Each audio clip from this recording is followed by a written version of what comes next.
మీరే ఎందుకు రియాక్ట్ అవుతున్నారు? అంటే నాకు రియాక్ట్ అయ్యే కెపాసిటీ ఉంది కాబట్టి. మిగతా ఆలోచన ఉండదు, ఆలోచన బయట పెట్టలేదు, ధైర్యం ఉండదు. ఓకే.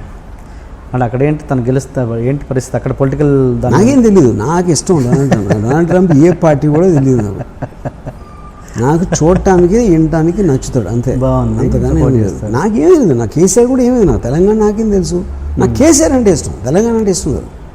కానీ మీరు పెట్టే స్టైలు అదేదో కించపరుస్తున్నట్టుగా ఉంటుంది తప్పించి ఎలాగా అది ఇంగ్లీష్ రానోడు కనిపిస్తుంది.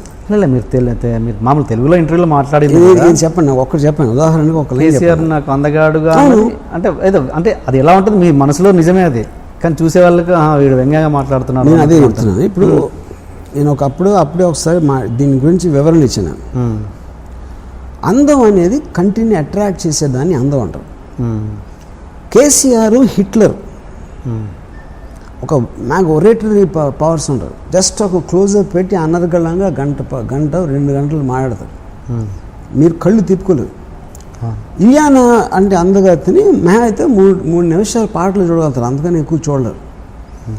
కేసీఆర్లో ఉన్న ఇంటెన్సిటీ, తనకున్న వాయిస్, తను మాట్లాడే మాటలు, తన కళ్ళల్లో ఉండే పవర్ అనేది ఇలియానా అందం కన్నా పెద్ద అందం అని చెప్పారు. అది కాంప్లిమెంట్. అది దాంట్లో వ్యంగ్యం ఏముంటుంది? ఓకే, ఆ ముక్కు మీకు అంటారు కదా. సరే, మీరు నాకు కలిసారు ఎప్పుడైనా కేసీఆర్ గారిని? నేను కలదు. ఓకే. అండ్ సినిమా టాపిక్ వస్తే ప్రభాస్ ఆ మధ్య మీ డైరెక్షన్లో చేయాలని ఇంట్రెస్ట్ చూపారని నిజమేనా? అసలు లేదు. నేను ఎప్పుడు తెలుగులో ఏ హీరోని కూడా నేను ఎప్పుడు సినిమా చేయాలి మీరు కాదు, నేను అడగలేదు, ఎవరు అడగలేదు.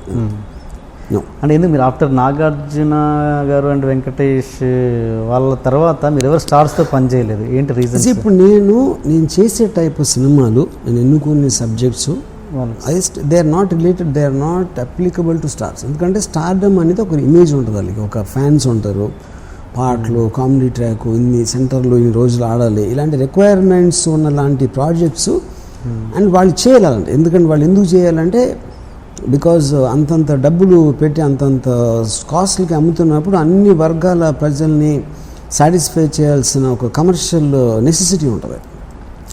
ఆ టైప్ సినిమాలు నేను చేయను, నాకు చేయడం చేత కాదు. చేయడం అంటే నాకు చేయట్లేదు అని చెప్పట్లా, నాకు అసలు ఆ కెపాసిటీ లేదు నాకు. అంటే తెలుగు వరకు అంటారా? హిందీలో కూడా సరే, ఎక్కడైనా ఆ టైప్ సినిమాలు నేను చేయలేను. మరి హిందీలో మీరు స్టార్స్ చేశారు, అజయ్ దేవ్గన్తో చేసాను. కానీ అజయ్ దేవ్గన్తో కూడా ఎలాంటివి చేశాను? కంపెనీ, భూత్, ఇక్కడ అన్ని out of the box films అయ్యి, దే నాట్ కమర్షియలీ డిజైన్. అలాంటివి తెలుగులో ఎందుకు చేయకూడదు స్టార్స్తో? మళ్ళీ తెలుగులో అలాంటి ఆడవు సినిమాలు. నేను అదే చెప్తున్నాను కదా. ఇప్పుడు హిందీలో అంటే మీకు పాన్ ఇండియా టైంలో ఆ టైప్ ఆఫ్ సినిమాలు చూస్తారు. తెలుగులో మీరు ప్రభాస్ని పెట్టి భూత్ అలాంటి సినిమా తీస్తే ఇట్స్ ఇంపాసిబుల్. ఎలా వర్కౌట్ అవుతుంది? రక్త చరిత్ర నడిచిందిగా, సూర్యాన్ని పెడితే స్టార్. అది చెప్తున్నా, రక్త చరిత్ర అనేది మీకు అసలు ఇమేజ్ లేని మనుషులు ఒక రానెస్ తోటి ఉంది. అదే మీరు తారక్తో పెడితే సినిమా అట్లా ఉండదు, ఇంపాసిబుల్. అది మీకు కాస్ట్ ఫీలింగ్ ఉందా? నాకు ఏ ఫీలింగ్ లేదు. నాకు దేశం ఫీలింగ్ కానీ, కాస్ట్ ఫీలింగ్ కానీ, నా ఫ్యామిలీ కానీ, నేను కానీ, చివరికి నా ఫీలింగ్ కూడా లేదు. వర్మ అన్నది జస్ట్ ఊరికే పెట్టుకున్నారా, లేకపోతే ఇట్లా వినడానికి బాగుంది అంతే? వినడానికి బాగుంది, రైమింగ్ బాగుంది. ఓకే. రాము గారిని కేర్ చేయని హీరోయిన్ ఇప్పటివరకు ఎవరైనా తగిలారా మీకు? మిమ్మల్ని కేర్ చేయని heroine? Heroine it's very hypothetical question. ఎందుకంటే ఫస్ట్ ఆఫ్ ఆల్ అలాంటి ఇన్స్టెన్స్ ఎప్పుడు రావడానికి ఆసుకున్నది. ఎవరు హీరోయిన్ కాకుండా ఎవరైనా నన్ను కేర్ చేయని మనుషుల్ని నేను ఎప్పుడు నాకు గుర్తులేదు అసలు. అంటే